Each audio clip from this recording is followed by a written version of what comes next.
Hello student. आज जो हम टॉपिक डिस्कस करने वाले हैं उसका नाम है फूड प्रिजर्वेशन। आई होप आप सबने अपने घर में इस तरह से वेजिटेबल्स, फ्रूट्स या फिर ब्रेड को सड़ते हुए तो जरूर देखा होगा, बट ये जानना जरूरी है कि इनको स्पॉइल करता कौन है। इसका आंसर है माइक्रो ऑर्गेनिज्म। यस, क्यों? क्योंकि माइक्रो ऑर्गेनिजम्स हर इन्वायरमेंट में प्रेजेंट होते हैं।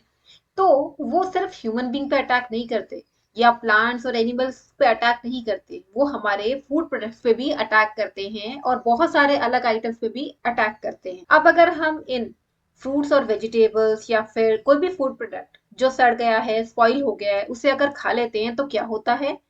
तो होता है हमें फूड पॉइजनिंग। चलो सबसे पहले इसकी डेफिनेशन देख लेते हैं। What is food poisoning? Food poisoning occurs due to consuming food contaminated with the pathogenic bacteria, parasites और viruses that cause unwanted symptoms and damage to GI system। इसका मतलब क्या है? फूड पॉइजनिंग क्या होती है? फूड पॉइजनिंग का simple मतलब ये है कि जब हम कोई भी कंटामिनेटेड फूड खा लेते हैं तो हमारी बॉडी यानी कि स्पेशली हमारे जो जीआई सिस्टम होता है, हमारा इंटेस्टाइन का सिस्टम है, वो अफेक्ट होता है। और क्या क्या सिम्टम्स आते हैं? Nausea and vomiting, dizziness and fatigue, diarrhoea, abdominal cramps, mild fever and headache. ये सारे सिम्टम्स होते हैं फूड पॉइजनिंग के।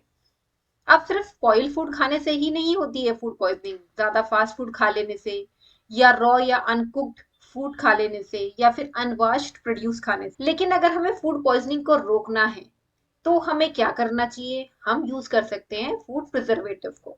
अब प्रिजर्वेटिव होता क्या है? कोई भी ऐसा सब्सटेंस या फिर केमिकल जो कि फूड प्रोडक्ट्स में, बेवरेजेस में, ड्रग्स में, पेंट्स में, कॉस्मेटिक्स में ऐड किया जाता है ताकि उसको डिकम्पोज होने से बचाया जा सके, जो कि माइक्रो ऑर्गेनिजम्स करते हैं, या कोई भी चेंज हो उसके अंदर उसको रोका जा सके। इसे कहते हैं फूड प्रिजर्वेटिव, यानी कि ऐसा सब्सटेंस जो हमारे फूड प्रोडक्ट्स को सेव करने में हेल्प करता है। जैसे कि हमारे घर में अचार होता है, उसको आपकी जो मदर है वो किस में स्टोर करके रखते हैं? ऑयल में। ऑयल क्या हो गया? एक तरह से प्रिजर्वेटिव हो गया, जो अचार की शेल्फ लाइफ भी बढ़ा रहा है और उसको माइक्रो ऑर्गेनिज्म से प्रोटेक्ट भी कर रहा है। जान लेते हैं कि प्रिजर्वेटिव्स कितने टाइप के होते हैं। एक होते हैं नेचुरल, एक होते हैं आर्टिफिशियल। नेचुरल मतलब आपको समझ में आ गया होगा, जो नेचुरली ऑब्टेन होते हैं, जैसे कि शुगर हो गया, सॉल्ट हो गया, स्पाइसेस हो गया, Honey, ginger, clove, edible oil, syrup, citric acid, garlic. ये सब क्या है? नेचुरल प्रिजर्वेटिव है। बात करते हैं आर्टिफिशियल प्रिजर्वेटिव की। बेसिकली ये क्या होते हैं? ये केमिकल्स होते हैं जो कि यूज होते हैं प्रिजर्वेशन के लिए, जैसे कि benzoic acid, bromide, calcium sodium propionate, sodium nitrate and nitrite, monosodium glutamate, sulphides, calcium sorbate, BHA, BHT, phthyl methyl paraben, boric acid and EDT. तो कुछ एग्जाम्पल इसके और कुछ एग्जाम्पल नेचुरल प्रिजर्वेटिव्स के हमें याद रखने हैं जब भी हम प्रिजर्वेटिव्स के बारे में लिखते हैं। ये तो हमने पढ़ लिया कि फूड प्रिजर्वेशन क्या होती है और फूड प्रिजर्वेटिव्स क्या होते हैं।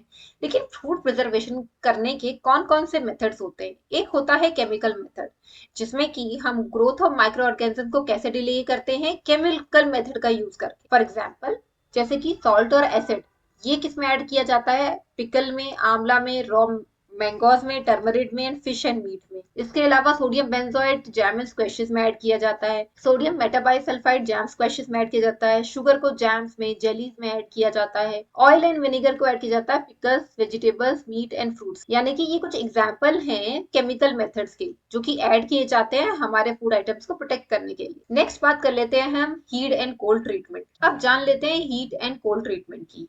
हीट ट्रीटमेंट और कोल्ड ट्रीटमेंट, ये तो आपने सबने अपने घर पे देखा हो। जैसे कि आपकी मदर मिल्क बॉईल करती हैं, ये भी क्या होता है? एक तरह का ट्रीटमेंट होता है जिससे कि माइक्रोबियल ग्रोथ ना हो या फिर जितने भी माइक्रोब्स हैं वो किल हो जाएं। सेकंड बात करते हैं हम रेफ्रिजरेटर की, जिसे हम कहते हैं कोल्ड ट्रीटमेंट। आपने देखा होगा कितनी सारी फ्रूट्स, वेजिटेबल्स या भी फूड प्रोडक्ट्स हम अपने फ्रीजर में स्टोर करके रखते हैं। इससे भी क्या होता है कि जो माइक्रोब्स हैं ग्रो नहीं कर पाते। नेक्स्ट बात करते हैं स्टोरेज एंड पैकिंग की। बहुत इजी है, आपने चिप्स का पैकेट तो सबने देखा होगा। वो कैसे आता है? एक एयर टाइट सील्ड पैकेट में आता है। क्यों? ताकि एयर एंटर ना कर सके और माइक्रोब्स इसको स्पॉइल ना कर सके। तो बहुत सारे ड्राई फ्रूट्स, वेजिटेबल्स जो है एयर टाइट पैकेट्स में मिलते हैं ताकि उन्हें प्रिवेंट किया जा सके अटैक्स ऑफ माइक्रोब। अब यहाँ पर एक बहुत इंपॉर्टेंट टॉपिक है जिसे हम कहते हैं पास्चराइजेशन। ये भी कैसा मेथड है? ये भी फूड प्रिजर्वेशन का ही एक मेथड है और इस पर डायरेक्टली क्वेश्चन भी आता है आपके एग्जाम में। तो पहले समझ लेते हैं पास्चराइज्ड मिल्क क्या होता है। इस पास्चराइज्ड मिल्क को हम विदाउट बॉयल यूज करते हैं और ये किसी भी तरह के माइक्रोब्स इसमें नहीं पाए जाते। क्यों? क्योंकि जो मिल्क होता है, जो हम रॉ मिल्क लाते हैं, जैसे कि हम काऊ से लेते हैं, बफेलो से लेते हैं, उसको हीट किया जाता है 70 डिग्री सेल्सियस पर। कितने टाइम के लिए? 15 to 30 सेकेंड्स के लिए। उसके बाद सडनली उसको चिल किया जाता है और स्टोर किया जाता है। तो आपने देखा होगा जो भी नियर बाय डेयरी होती है, वहां से हम जो मिल्क पाउचेज लाते हैं वो क्या होते हैं?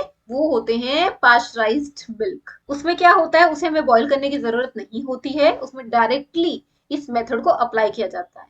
इस प्रोसेस को सबसे पहले लुईस पास्चर ने इन्वेंट किया था। इसको कहते हैं पास्चराइजेशन। एक बार हम डायग्राम से भी समझ लेते हैं। रॉ मिल्क हम लाए, उसको हीट ट्रीटमेंट दिया, फिर उसको कोल्ड ट्रीटमेंट दिया और उसको हमने एयर टाइट पाउच या एयर टाइट कंटेनर में सील करके सेल कर दिया। सो सिंपली ये मिल्क क्या है? Pasteurised milk. I believe students कि आज हमने जो भी इस चैप्टर में डिस्कस किया वो आपको सबको समझ में आया होगा। And don't forget to subscribe my channel. Do watch for the next video. Thank you.